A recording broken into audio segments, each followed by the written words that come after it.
Bem, vamos abrir nossas Bíblias em Romanos, capítulo 1, então, do verso 28 até o 32, tá? Tá na tela também, tem aí, o irmão Douglas pode passar, que tem o texto na tela, versão NVI, para quem quiser saber, do verso 28 ao 32. Leiamos o texto de Romanos, capítulo 1, versículo 28 até o 32. Além do mais, visto que desprezaram o conhecimento de Deus, Ele os entregou a uma disposição mental reprovável, para praticarem o que não deviam. Tornaram-se cheios de toda sorte de injustiça, maldade, ganância e depravação. Estão cheios de inveja, homicídio, rivalidades, engano e malícia. São bisbilhoteiros, caluniadores, inimigos de Deus, insolentes, arrogantes e presunçosos.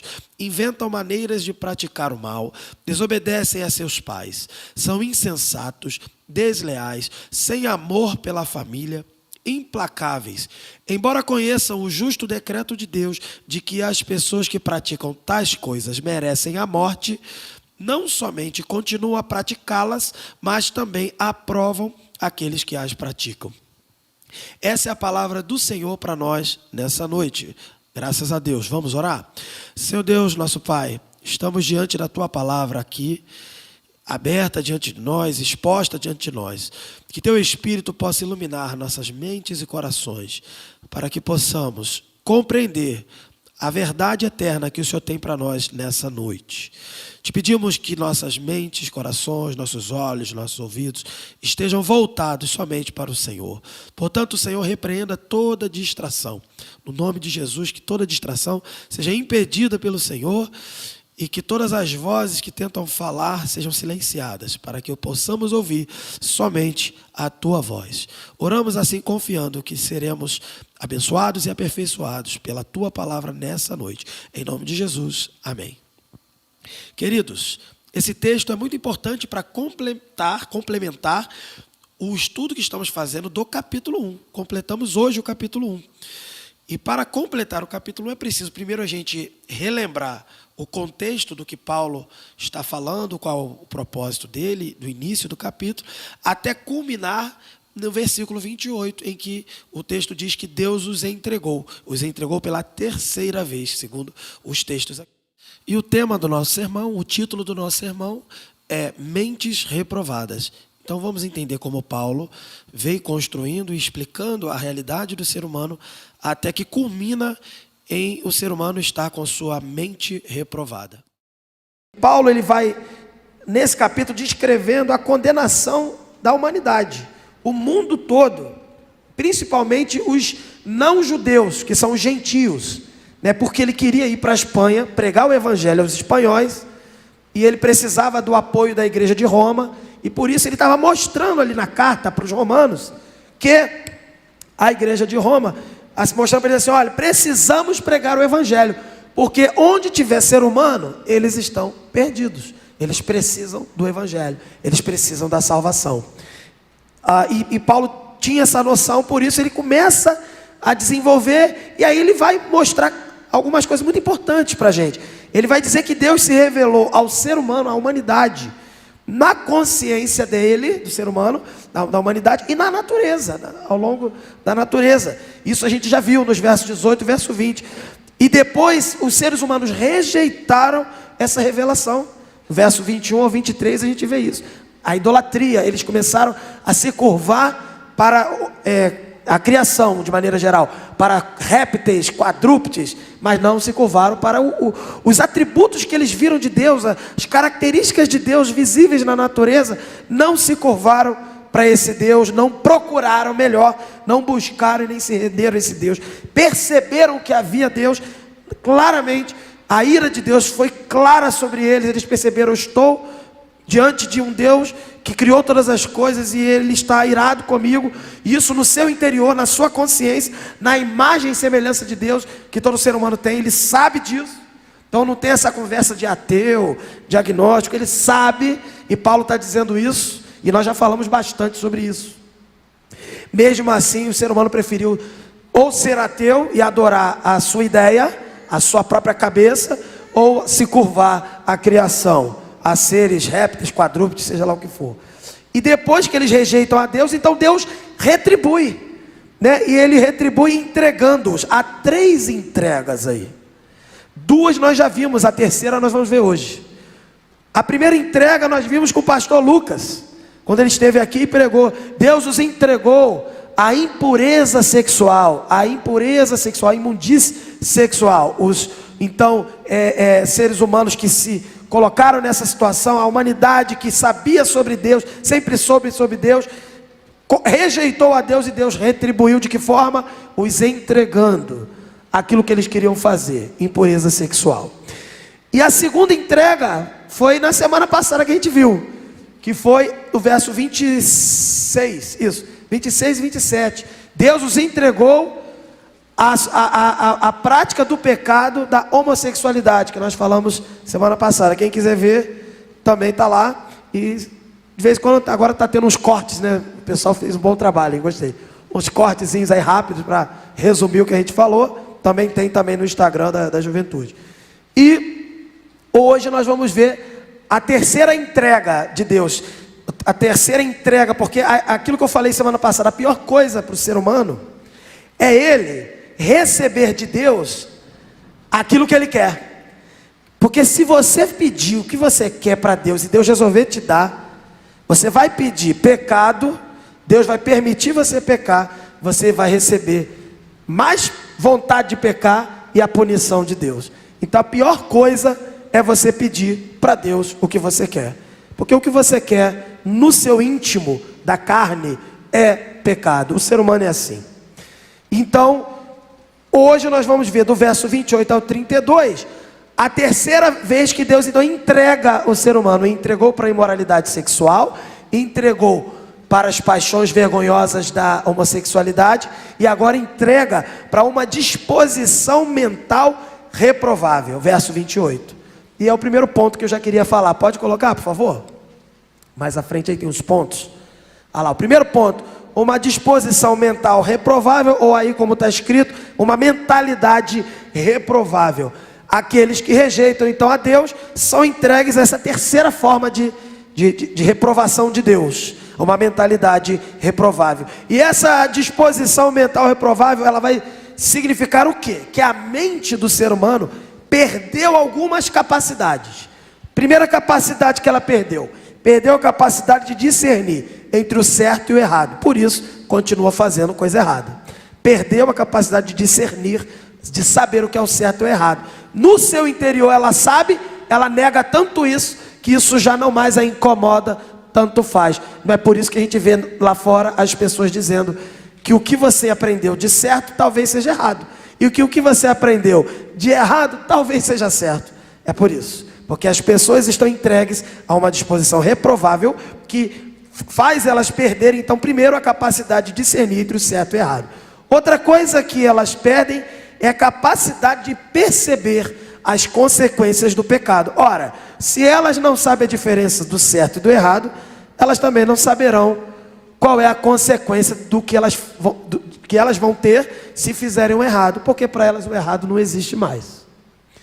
E elas perdem também uma terceira característica, a capacidade de se indignarem com o erro, com o pecado. As pessoas já não ficam incomodadas com o pecado de si mesmo e o pecado à sua volta.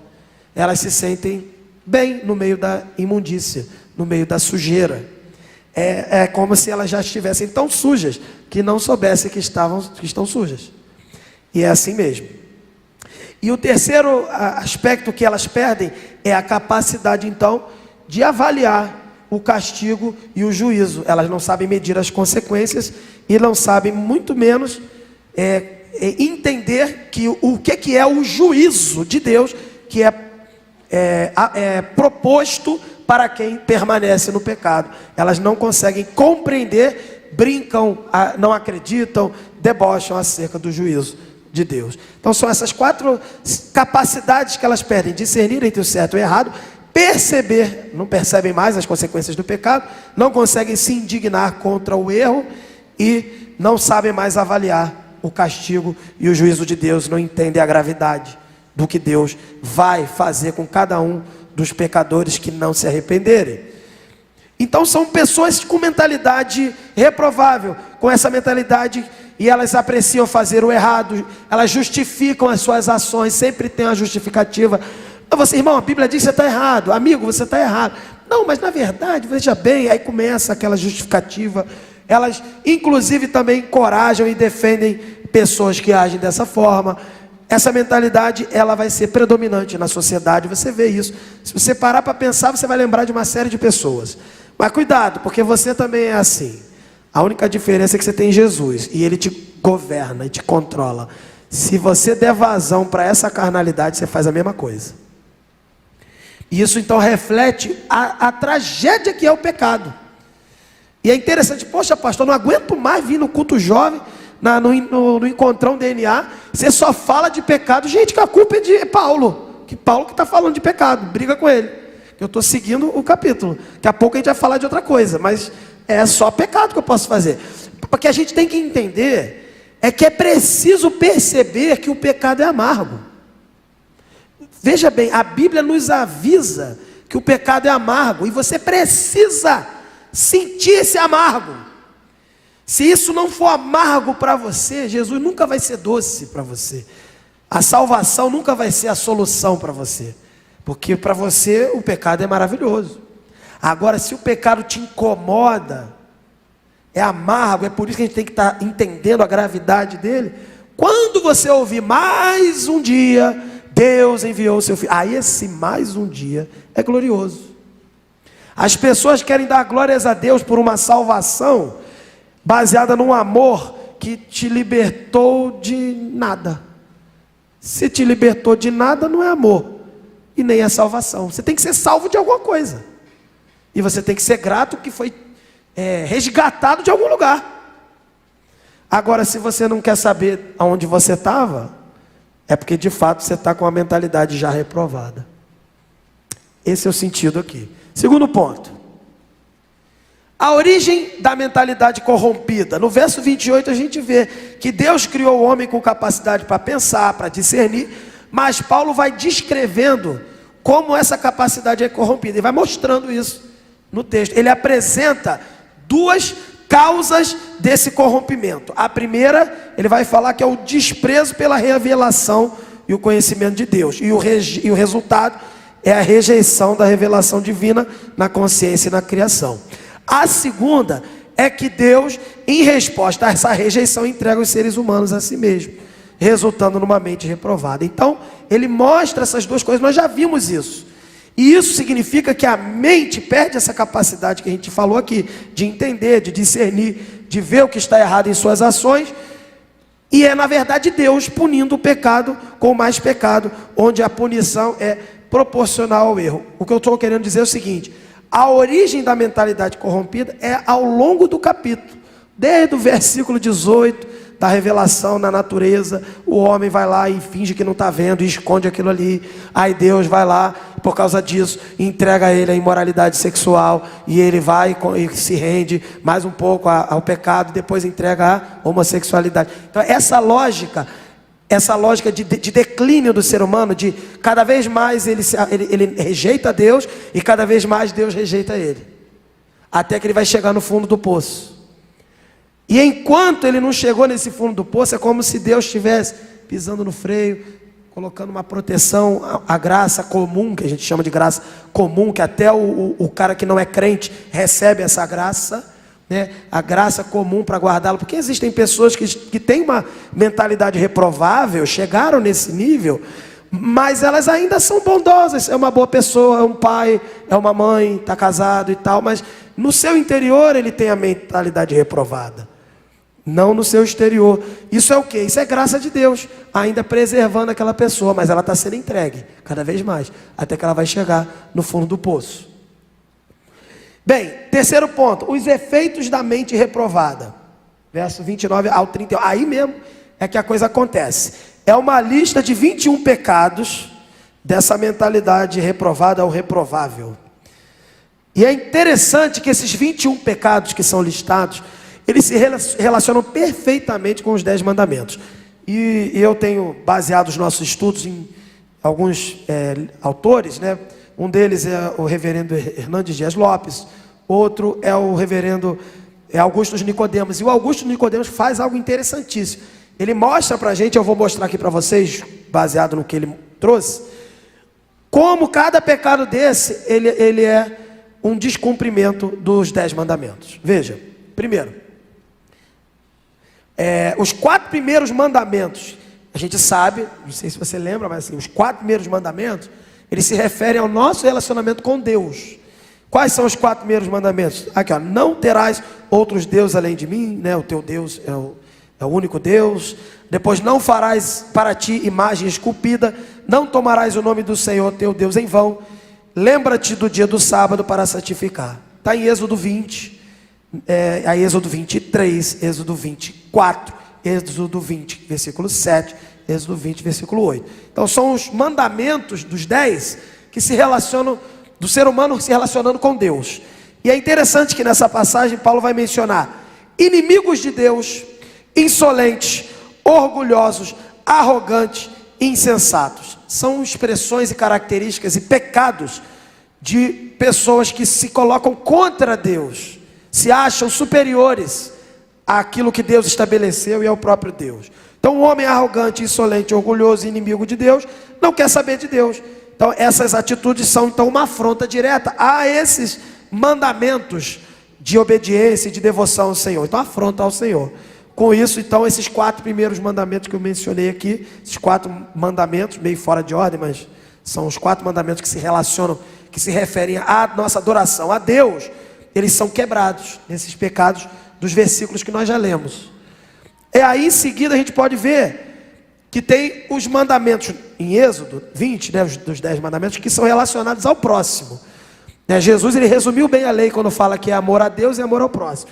Então os do amor a Deus já foram quebrados aqui com esses que eu mostrei aqui. Insolentes, orgulhosos, arrogantes, insensatos, inimigos de Deus. E agora, os que ferem o mandamento de amor ao próximo, Paulo também mostra aqui, mas vamos lembrar quais são os mandamentos? Tem esse aqui, ó, o 5º mandamento: honra teu pai e tua mãe. Lembra desse? Êxodo 20, versículo 12. E aí o que Paulo fala? Desobedientes aos pais. Quebra desse mandamento, é o 5º mandamento. E isso começa cedo, meu irmão. Desobediência ao pai não começa quando já fica grande, não. É pequenininho. Meus filhos estão aprendendo aí, está na luta aí para eles continuarem obedecendo a pai e mãe. É difícil, porque a natureza é contrária à autoridade, é contrária à obediência, a natureza carnal do ser humano. Então, os seres humanos reprovados com a sua mentalidade, inevitavelmente são desobedientes aos pais. E eles também falam, a nossa versão moderna traduziu como amor à família. E também aqui na versão antiga a gente pode dizer sem afeto natural. Ou seja, sem amor natural pela sua família. Porque se você é natural de uma família, nasceu de uma família, de um pai e de uma mãe, naturalmente você tem que ter um afeto. E esse pai e essa mãe também tem que ter um afeto. Então aqui Paulo também lembra que essas famílias que deveriam ter afeto natural, porque são ligados por sangue mesmo, eles não têm. Não por quê? Porque a mentalidade deles está reprovada. Isso também fere o honra a teu pai e a tua mãe. Porque quando Paulo vai falar do mandamento de honrar pai e mãe, em Efésios 6, ele vai lembrar para o pai também não aborrecer o seu filho, instruí-lo no caminho do Senhor. Então quando o pai não instrui no caminho do Senhor e aborrece seu filho, o pai descumpre o mandamento também de honrar pai e mãe. Ele não permite o filho honrar pai e mãe. Entende? Então o que Paulo está dizendo aqui em Romanos é que essa galera da mente reprovada é uma galera que também tem problema de obediência aos pais, e os pais não amam seus filhos, fazem um monte de coisa. É por isso que você tem por aí pai que mata filho, filho que mata pai, violência de todos os lados, de pai para filho, de filho para pai, e gente sendo presa quando sobrevive, né? Gente sendo presa. Isso é a realidade de quem tem uma mentalidade reprovável, ferindo o mandamento, o 5º mandamento. O 6º mandamento: não matarás. Êxodo 20, 13. A gente vai ver Paulo falando assim: cheios de injustiça, maldade, homicídio, discórdia, inventores de males, inventam males, sem misericórdia. São uma série de atuações e ações pecaminosas que remetem ao ato de matar uma pessoa, ferem o sexto mandamento. Todas essas atitudes representam a quebra desse mandamento. O sétimo mandamento, não adulterarás, Êxodo 20, 14. E Paulo já falou, inclusive antes, né? Aí ele fala antes, quando ele fala da impureza sexual, da imoralidade sexual. Do verso 24 ao 28, da imoralidade sexual, seja o heterossexual ou o homossexual.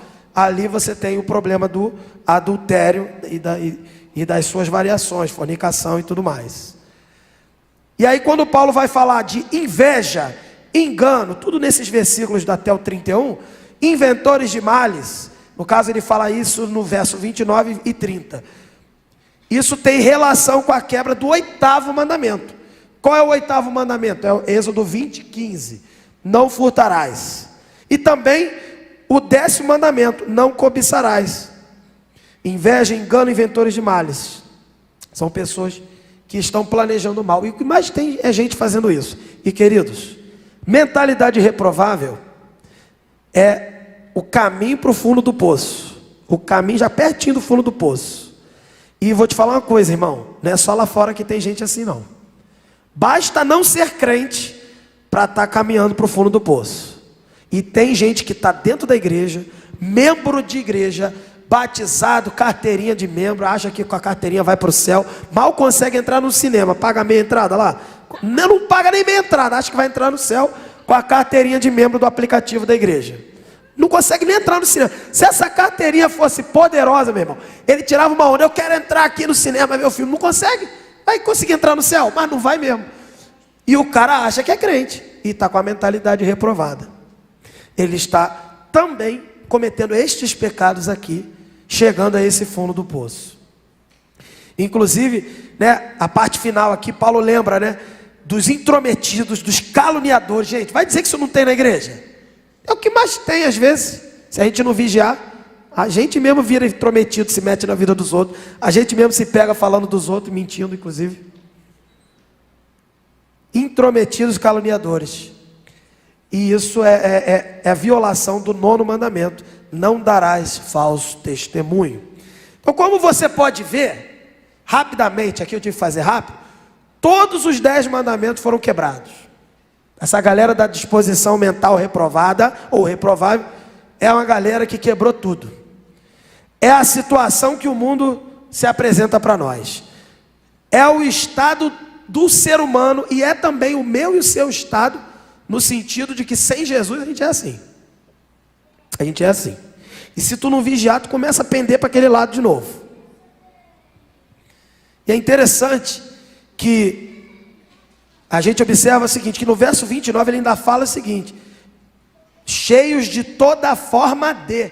Então ele está falando assim, são pessoas, não é uma lista de pecados completa, mas é a ideia de dizer assim, ó, todo tipo de pecado que você puder imaginar, que não está aqui, imagine que se eu não conseguir listar todos eles aqui, porque ele mesmo falou, eles são inventores de males, então eles inventam pecado, inventam coisa. Vai ter pecado novo por aí. Não está nessa lista, mas é pecado. Eles são cheios de todo tipo de pecado que você tiver a capacidade de imaginar. E é assim que a gente é. Sabe por quê? Porque o ser humano foi dotado de uma capacidade de imitar o Criador, no sentido de criar coisas. Então o ser humano pega essa criatividade para fazer o mal. Cria mal também. Então, uma vez que o indivíduo vai rejeitar o conhecimento de Deus, o seu coração vai se encher desses pecados mencionados na lista. É isso que acontece. Não é difícil de entender. Difícil é se livrar dessa realidade. Não é fácil. Tem gente que pensa que é fácil. E cada um desses pecados da lista, ele vai estar ligado então à rejeição de Deus. E o resultado final da reprovação de Deus, presta atenção, leva o ser humano, melhor dizendo, leva a Deus a entregar o ser humano à sua própria vontade. E o quadro do ser humano, perceba aqui, eu vou mostrar aqui, é devastador. Olha só. Primeiro, como é que ele fica? Uma justa condenação de toda a raça humana. Todo ser humano está condenado, nasce condenado. Depois, total corrupção da humanidade. Então, a humanidade toda é corrupta, pecadora, só faz desgraça. incapacidade para resolver esse problema, não consegue resolver esse problema. Não consegue ver que está condenado, que você fala para todo mundo aí fora e não acredita, e não consegue ver. Não consegue perceber que ofendeu a Deus e seus pecados, até porque ela acha que Deus nem existe. E não consegue enxergar as consequências que aguardam, porque de fato, se Deus não existe, não vai acontecer nada. Então essa é a realidade do ser humano. A gente precisa entender, e Paulo faz esse alerta à igreja de Roma para dizer assim: eu quero pregar o evangelho para eles, e nós precisamos pregar o evangelho para eles. Camila, os seres humanos estão desse jeito, e por isso nós temos que ter pressa de pregar o evangelho, amém? Não é isso? Igreja, amém, não é? Precisamos pregar o evangelho, porque eles estão desse jeito. Só que tem um fundo do poço, que seria o sermão da semana que vem, mas aí eu vou falar aqui hoje. Rebelião contra o decreto divino, no verso 32. Eu vou até ler o 32 de novo, para você lembrar aí. Embora conheçam o justo decreto de Deus, embora conheçam, eles se rebelaram, de que as pessoas que praticam tais coisas merecem a morte, não somente continuam a praticar essas coisas dessa lista, mas também aprova aqueles que as praticam. Então eles se rebelaram contra o decreto divino. Esse verso, então, ele aborda que a rebelião da humanidade é contra Deus, e vai destacando que a rebelião é a última etapa desse processo, e que chega até o fundo do poço da rejeição divina. Ele vai enfatizar aqui, Paulo, que essa sentença, que essa expressão aqui, ela envolve não apenas a morte física, porque todos morrerão fisicamente, mas também a morte espiritual, que é a realidade. Mesmo vivo no corpo, ele está morto no espírito, é um Walking Dead andando por aí, e ele alcançará, atingirá a morte eterna, receberá, por causa da sua vida de pecado, a morte eterna. São os três aspectos que o pecado provoca na vida do ser humano. Esse é o fundo do poço. E a rebelião da humanidade, ela está relacionada à tentativa de sufocar, porque o ser humano tem na sua consciência a verdade, o juízo, a noção de Deus. Essa realidade que ele tem de Deus não é capaz de salvá-lo. Só o evangelho é poder de Deus para a salvação de todo aquele que crê, nós já vimos aqui. Mas essa revelação geral é capaz de torná-lo alerta e fazê-lo procurar onde que está a salvação. E a Bíblia diz que quando o ser humano procura, ele encontra. Quando Deus é procurado, ele é encontrado. Mas o ser humano não procura. Ele não procura Deus. Ainda nesse verso 32, a gente vê que essa rebelião, ela manifesta já o número 5, pode passar, irmão, em dois tipos de atitude. Dois tipos de atitude. O ser humano, ele persiste em praticar pecados.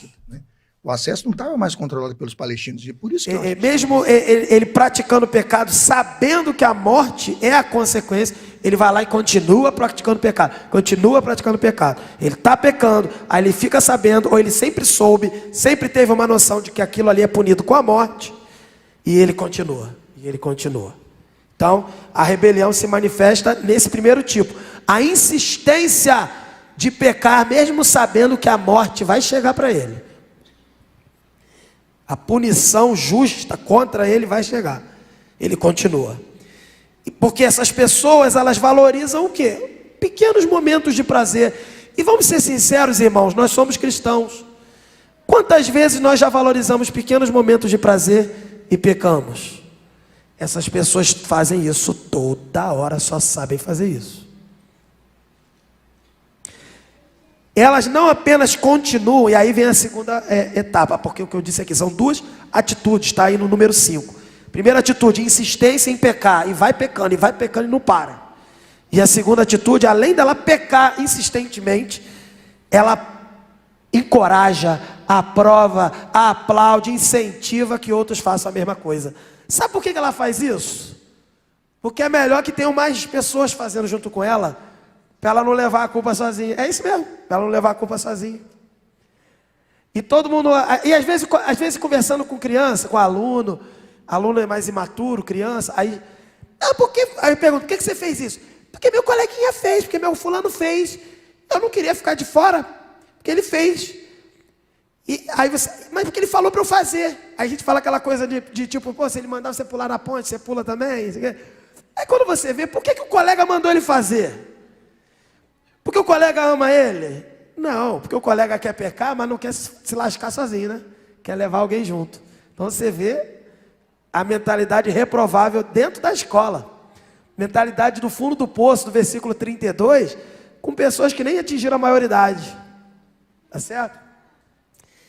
Quem não apenas pratica esses pecados, mas é um missionário invertido. Em vez de pregar o evangelho, ele prega, faz a campanha do pecado. Esse está no fundo do poço. Quantas campanhas do pecado a gente vê pelas ruas? Campanhas com faixas, liberdade disso, liberdade do amor, de um amor que não está na Bíblia, e uma série de outras coisas que eu não vou gastar minha lábia aqui com isso agora. Quantas campanhas inúteis? Não apenas inúteis, elas são contrárias à palavra de Deus. E não apenas contrárias à palavra de Deus, elas são oposição e querem arrebanhar pessoas que estão dentro da igreja. Quando a pessoa começa a fazer campanha do pecado, ela chegou no fundo do poço. Não importa se ela se veste de terno e gravata, sobe num púlpito para pregar e todo mundo diz que ela é pastora ou pastor. Não importa quem seja. Porque tem gente assim, de terno e gravata, pregando nos púlpitos e fazendo campanha do pecado. Está no fundo do poço, não é crente. E essa rebelião, ela também é consciente, item 6. É uma rebelião que está clara na mente da pessoa. Eles sabem, o texto diz assim, mesmo sabendo, eles fazem. É isso que o texto vai dizer. O verso 32, sabendo que a sentença é de morte, eles continuam fazendo. É uma rebelião consciente. Mas, sétimo, tem que ter uma esperança. Com toda essa notícia ruim, há uma esperança. Há uma esperança. Apesar de a humanidade ter chegado ao fundo do poço, em relação à sua rebelião e ao pecado, a esperança, ela está no fato de que as pessoas, presta atenção no que eu vou falar, elas não pecam inocentemente, então elas sabem. Fica ligado no que eu vou falar agora. Elas não sabem, acabei de falar conscientemente, elas não sabem. Lá no fundo elas não sabem. Então não precisa perder tempo, ó, dica missionária, hein? Não precisa perder tempo com argumento filosófico, com argumento científico. Não gaste a sua lábia com argumentos desse tipo. Toca naquilo que ele sabe lá no fundo, que ele sabe que existe Deus. Que ele sabe que os atributos de Deus são visíveis. E ele não quer. E ele sufoca a verdade. Verso 18 em diante. Se você pregar o evangelho com alguma pessoa, numa conversa mais franca, nesse momento, e você puder tocar nessa realidade, que isso é verdade. Você está colocando a Bíblia na prática. Essa pessoa, ela não vai poder negar. Ela vai negar para você. Mas para ela não vai negar. Para dentro dela, ela não vai negar. Ela pode até negar para você, negar para todo mundo. Todo mundo, não é nada disso. Lá dentro ela sabe. Você vai fazer o maior bem que alguém pode fazer na vida dele. Sabe por quê? Porque mesmo que ele continue negando para todo mundo, lá dentro ele não consegue negar. E vai ter uma hora que você dando essa palavra, outro dando essa palavra, uma hora o Espírito Santo vai tocar e essa pessoa vai se quebrar. Agora, ficar discutindo quem veio primeiro, o ovo ou a galinha, se Adão tinha umbigo, a criação, criacionismo, isso é uma outra questão. Isso é uma questão para discutir em meio acadêmico e tudo mais. Com o cara lá que você está falando com ele lá, o que você vai falar com ele? Você vai falar com ele assim, meu amigo, você sabe no seu interior que Deus existe. Você só não quer admitir. Não precisa admitir agora para mim não, mas só escuta, você sabe. E esse é o ponto de contato que você tem com a pessoa. A consciência interna dessas pessoas de que elas estão erradas, elas sabem. Elas sabem. E se você conversar com quem viveu tanto tempo assim e depois se converteu, elas vão admitir, poxa, eu sabia. Eles vão admitir, eu sabia. Eu sabia. Então, meu querido, quer começar a pregar? Fala a verdade. Que verdade? Que ela sabe que Deus existe. Dentro dela ela sabe. Na natureza ela vê. E Deus está irado porque ela nasceu em pecado, sim. E a Bíblia diz isso. Mas que tem um plano de salvação. Então, por isso que eu digo que nesse sentido, apesar de ser uma má notícia, ainda pelo fato de ser uma má notícia, também há uma esperança. porque você vai ter um ponto de contato com a pessoa. Você não vai falar para ela coisas aleatórias, você vai falar com ela aquilo que está dentro dela. Ela pode negar, esconder, mas está lá. É isso que essa mensagem dura nos ensina hoje. Fala aquilo que está dentro dela, que Deus revelou na palavra. Tem gente que quer adivinhar o CPF, fala que Deus revelou o CPF, aí fala o CPF, e fulano, o CPF, Deus vai te dar isso, te dar aquilo. Fala o que Deus revelou dela aqui, ó, na escritura, que ela sabe que Deus existe, ela não quer Deus, e Deus está irado com ela, mas há um jeito de mudar isso, entregando sua vida para Jesus, ela sabe. E o que a gente aprende com esse sermão então? Pode passar, irmão, para concluir. Primeiro, a salvação é maior do que muitos pensam. A grande importância de sabermos a gravidade de como nós estamos ou estávamos, é saber que a salvação é muito maior do que você pensou. Você não foi salvo apenas de um negocinho assim, eu ia para o inferno, agora eu vou para o céu. Meu querido, você estava a um abismo infinito de distância. Você tinha, Jesus estabelece essa parábola, uma dívida trilionésima, milionésima, bilionésima, infinita, que se trabalhasse 500 vidas, você não conseguiria ganhar dinheiro para pagar. Ninguém poderia fazer nada. Aí quando você começa a entender como você estava, entende, Jesus pagou essa dívida infinita, aí você entende que a salvação é muito maior, muito mais abrangente, muito mais ampla. Ela te salva de toda essa realidade, de uma disposição mental reprovável, de uma oposição frenética contra Deus, te salva de uma eternidade de afastamento total de Deus. E qualquer alívio que eu e você possamos ter de qualquer sofrimento na nossa existência, é porque Deus se aproximou da gente e derramou da sua graça. Se Deus se afastar por inteiro de qualquer ser humano, a graça comum, Ele resolver tirar a graça comum do universo, é inferno, vira tudo inferno. Segundo, só há uma maneira de reverter esse quadro da ira de Deus, que a gente aprende aqui. A mente humana está corrompida e os seres humanos são incapazes de perceber, sabem, mas se tornam incapazes de discernir isso. Só há uma maneira, com a pregação do Evangelho, com a verdade da palavra. Fala o que está acontecendo com ele, porque a Bíblia diz que é assim, e prega a salvação. Com a pregação do Evangelho, somente isso. É o único jeito dessa pessoa ter os seus olhos abertos, seus ouvidos destampados, sua capacidade mental regenerada, para ela poder responder: eu creio, eu quero. Terceiro, cada pessoa, inclusive os crentes aqui presentes, e os irmãos que nos acompanham também pela internet, cada pessoa deve avaliar o seu estado espiritual.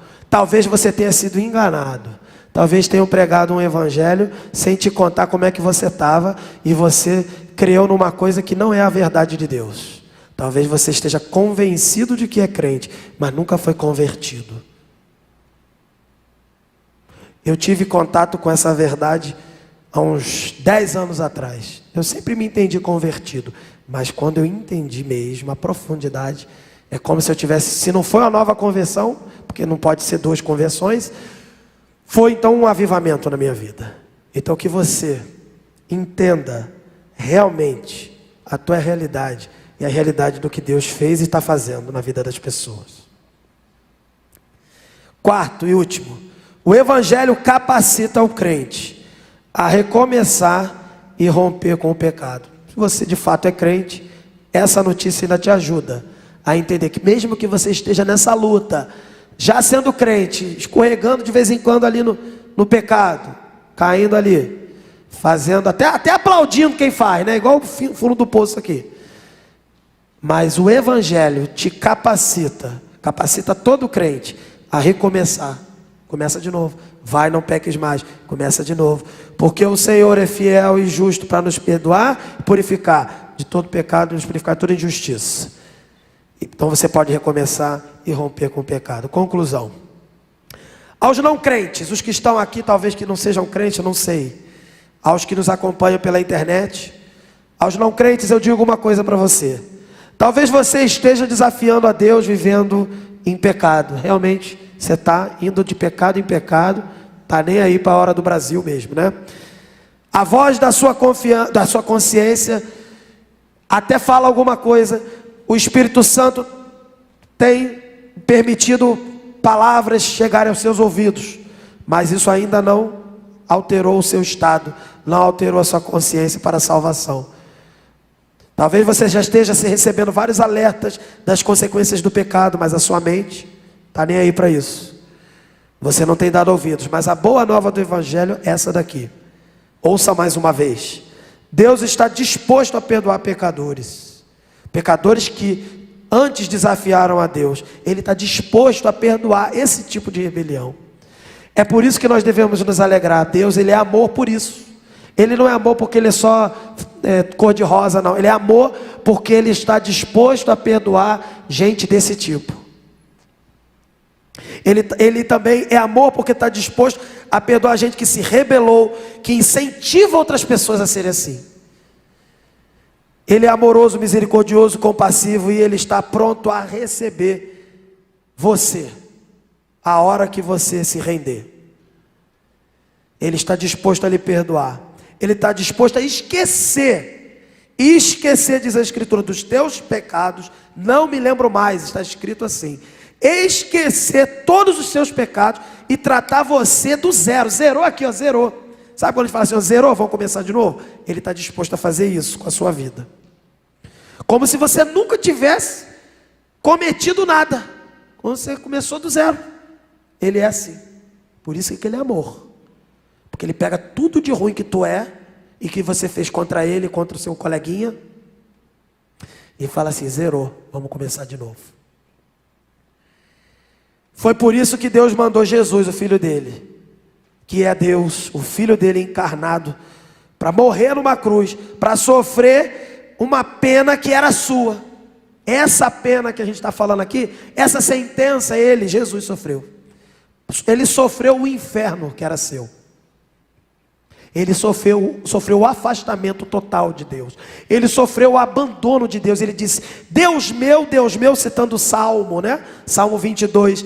Deus meu, por que me desamparaste? É a única vez na Bíblia, nos Evangelhos, que tem a expressão Jesus falando com Deus sem chamá-lo de Pai. Para você ver que ele realmente estava se entendendo abandonado. Deus meu, por que me desamparaste? Ele ali foi totalmente, 100% afastado do Pai, para que você pudesse ser aproximado do seu afastamento infinito a Deus. É isso que Ele fez. Isso é amor. Amor não é sair daí passeata com faixazinha cor-de-rosa, arco-íris, se apropriando dos símbolos de Deus, dizendo que a liberdade é amor. Não, isso aí não é amor, não, isso é mentira.